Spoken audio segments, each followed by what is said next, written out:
What is the effect of the 9 dash lines claim of China as its national boundaries? The Philippines loses about 80% of its EEZ facing the West Philippine Sea, including the entire Reed Bank and part of Malampaya. Malaysia loses about 80% of its EEZ in Sabah and Sarawak facing the South China Sea, as well as most of the active gas and oil fields in the same area. These are the active gas and oil fields that have powered the economic development of Malaysia, and they are encroached by the 9 dash lines. Vietnam loses about 50% of its total EEZ, Brunei about 90%, Indonesia 30% of its EEZ facing the South China Sea, in the Natuna Islands, whose surrounding waters comprise the largest gas field in Southeast Asia, the second largest in the world. China wants a piece of that action in Natuna Island. So what happens now? The Philippines will be left with a sliver of water as territorial sea and EEZ. This is what will be left with us. From Balabac Island to Yamin Island, our northernmost island in the Batanes is Yamin Island. Our southernmost island in Palawan is Balabac. That's 1,300 kilometers long. We share a common border with China. That's the border according to China. Every time our Navy ship crosses that line, they enter into Chinese territory. So from Balabac Island, the 9 dash line is just 64 kilometers, Burgos Town about 70 kilometers, and Yamin Island about 44 kilometers.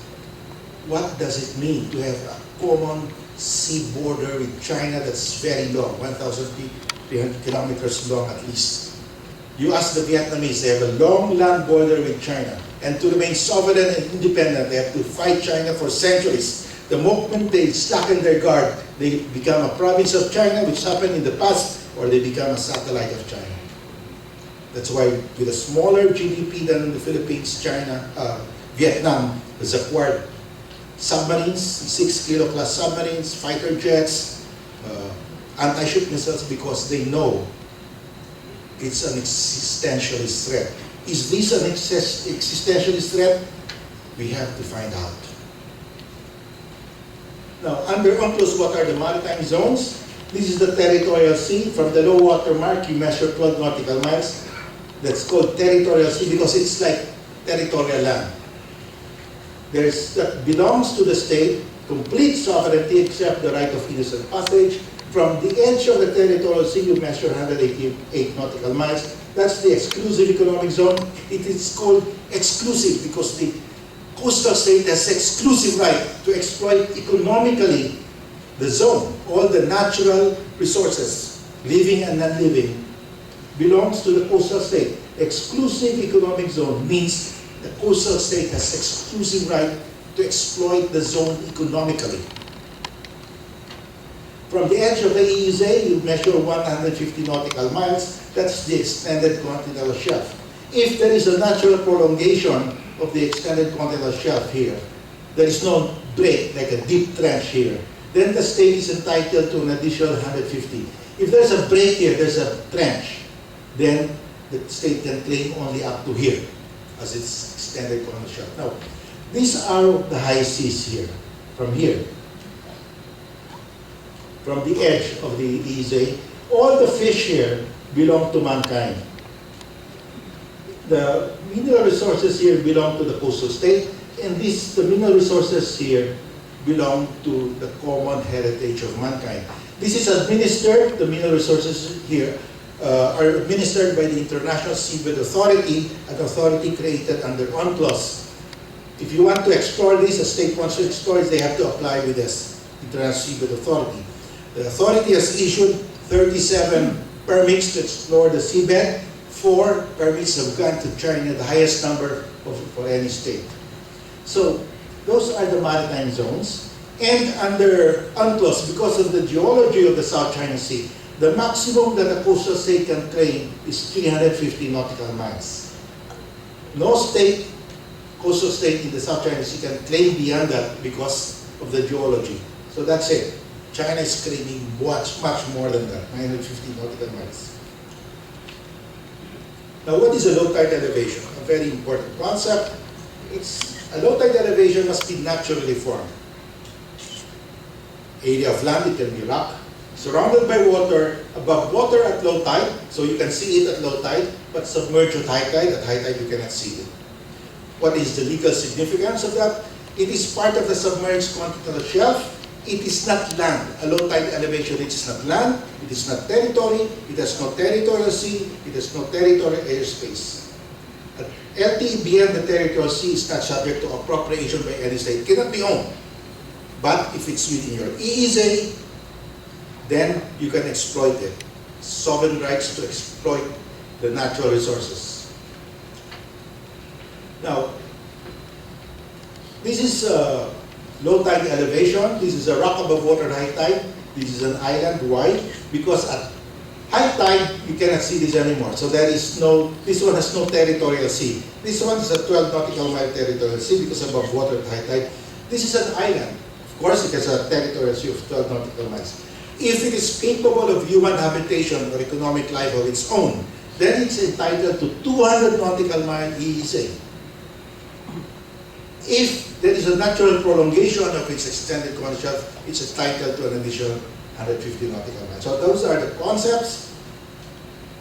Here, this is an issue in the arbitration because we're saying ito aba, while it is an above water at high tide, it's an island, it is not capable of human habitation. So because it has no fresh water. Now, let's go to China's island building in this province. China occupies 7 reefs. And it is building islands, creating islands on all 7 reefs. But to create those islands, China had to dredge 10 other reefs. So China actually has destroyed 17 reefs in this province. China said the primary purpose of our island building is to provide search and rescue services to all countries, disaster prevention. We want better service to vessels from China and her neighbors, other countries, including the Philippines. We tell China, no, please don't do that. These are the islands of China in the Spratlys, and China has built on this, all these islands. Now let's go to those 7 reefs. Fiery Cross Reef. Before the island building, it's just a rock above water high tide, maybe about 1 meter. That's it. China has reclaimed, it has now 274 hectares. Now, in 1987, UNESCO was undertaking a global survey of the oceans, and China said, we will put up a radar station here for UNESCO, a weather station, so that you can use it for your global survey. Of course, UNESCO agreed, so they signed an agreement. So China put up a weather station there, radar station. That radar station now is a military air and naval base of China. Before China did the reclamation here in Fiery Cross Reef, the China State Shipbuilding Corporation uploaded this in its website and said, this is what we will do with Fiery Cross Reef.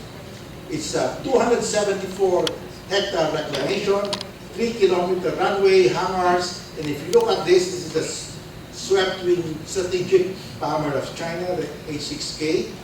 There are windmills here, war ships, and China reclaimed. So let's see what happened.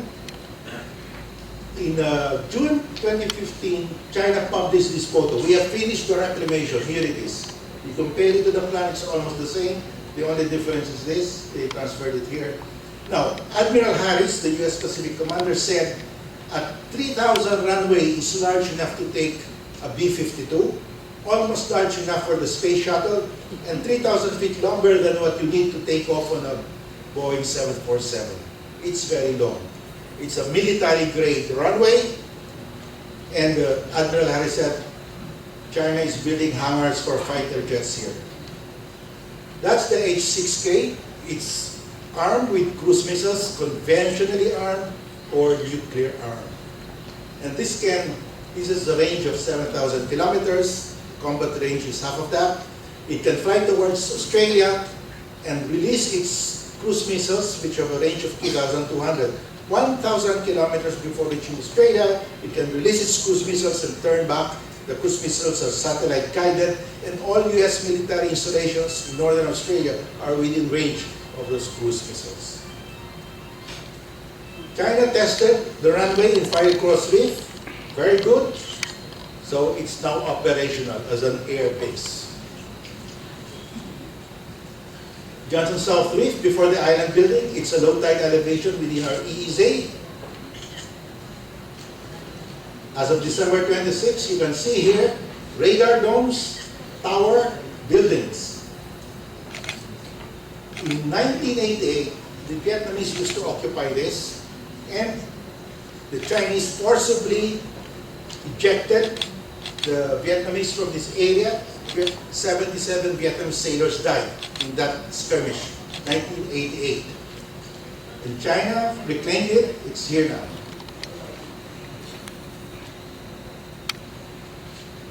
Makinan Reef, before the island building, it's a low tide elevation within our EEZ.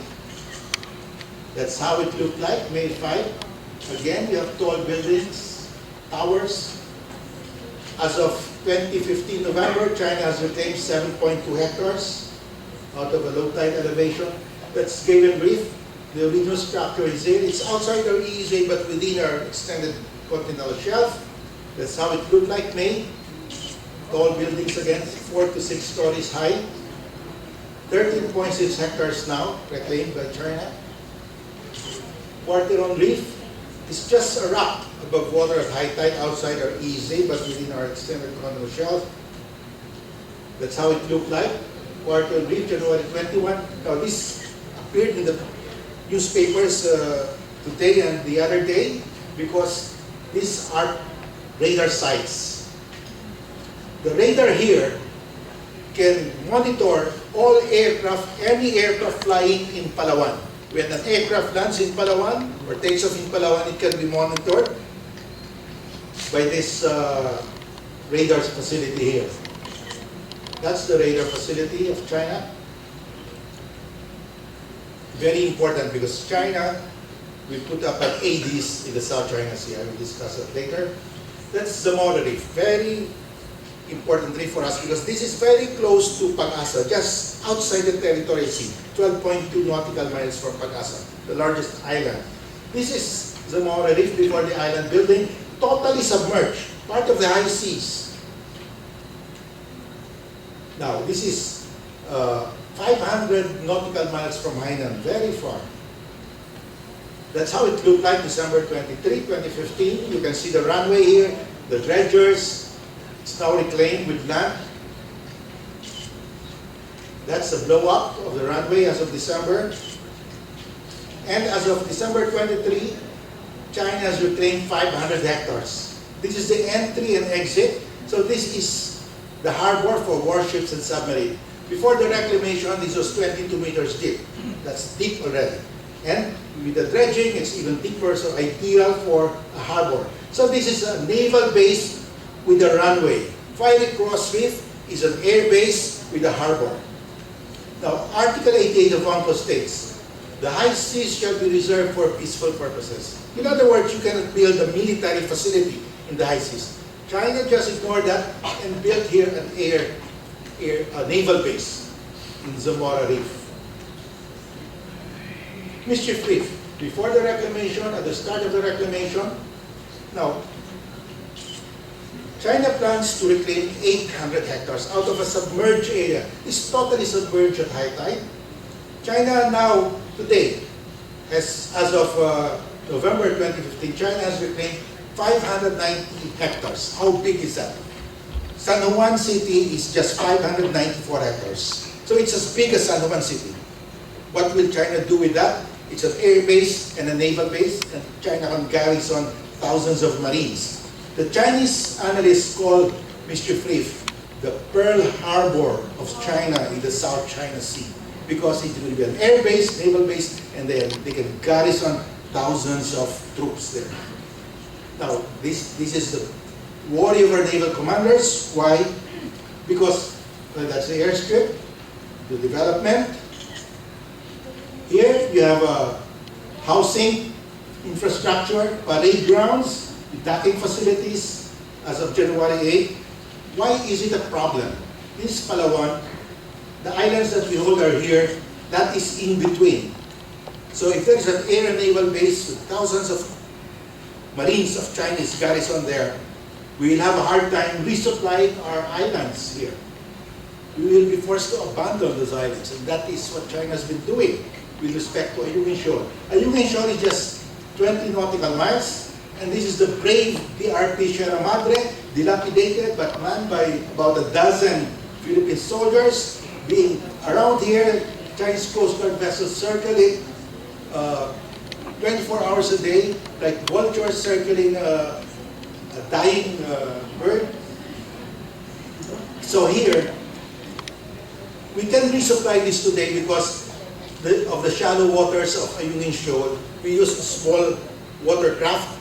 The Coast Guard vessel of China cannot navigate in shallow waters, so we can resupply. But the moment Mischief Reef becomes operational as a naval base, then they will have small crafts to stop the resupply. And that is a big worry. Because Mischief Reef and Ayungin Shoal are the gateway to Reed Bank. If you control this, you control Reed Bank. And Reed Bank is our gas reserve. We will run out of gas in Malampaya in 10 years. We'll have rotating brownouts here unless we import. And we have to pay higher for those imported LPG because you have new facilities, you have to store them.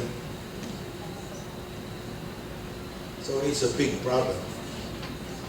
Now, the island building of China, of course, violates the Declaration of Conduct. In 2002, ASEAN and China signed the Declaration of Conduct, which states the parties undertake to exercise self-restraint, refrain from any action of inhabiting on presently uninhabited islands, reef shores, cases, and other features. China just ignored. China signed up, but they ignored it. And China said, the key to stability, peace and stability in the South China Sea is for parties to strictly adhere to the Declaration of Conduct. China is the first to violate it. Now, China has already an existing air base in the South China Sea, in the Paracels, Woody Island. That's the largest island in the Paracels, about 230 hectares. It has now a 3-kilometer runway. China just extended from 2,700 to 3,000 meter. And you read in the papers, China just installed a missile battery, 2 missile batteries in Woody Island, the HQ-9 anti-aircraft missile, which have a range of 200 kilometers. That means it has an anti-access zone of 103,000 square kilometers around Woody Island. Any aircraft entering within 103,000 square kilometers of Woody Island can be the target of this anti-ship missile. This is Chinese version of the Russian SAM-300. Now, this one is in the amphibite group on the right side of the Paracels. On the left side, China is building this helicopter base in Duncan Island. Why? Because Vietnam, as I said, bought 6 kilo plus submarines from Russia. And this will become the anti-warfare submarine base of China, helicopter base. So everybody's gearing up. Now, with an air base here and a helicopter base there, China has one, okay? That's the air base in Woody Island. China is building 3 here in this strat list. And my assessment is China will reclaim Scarborough Shoal and build an air and naval base here.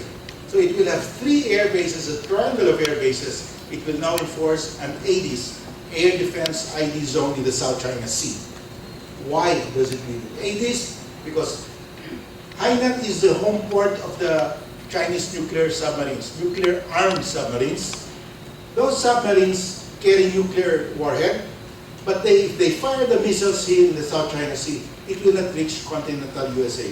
The missiles have a range of only 7,500 kilometers, so the submarines have to transit through the Pasig Channel, fire their missiles in mid-Pacific to hit the entire continental USA. So this is very important for China, Bassi Channel. That's why I think China will build an air and naval base here in Scarborough Shoal to protect its only outlet to the mid-Pacific. The submarines here can only go through here. If they go through the Strait of Taiwan, on the other side, the Japanese Suryu-class submarines will wait for them. They cannot get through them without being destroyed. So here, they need, so to get out of the Bassi Channel without being destroyed, they put up an air and naval base in Scarborough Shoal. That's why they seized Scarborough Shoal. In the same way that in 1995, they seized Mischief Reef. We said, what will China do with Mischief Reef? It's a submerged area. Very strategic thinking, because they knew we'll put up an air and naval base. That's why they seized Scarborough Shoal in 2012. They put up an air and naval base to enforce the 9 dash lines as China's national boundaries. Now, last June 2013, China conducted sea and air drills in the Bassi Channel for the first time. And China said, we will conduct in the future regular air and sea military drills in the Bassi Channel. They have to protect the Bassi Channel.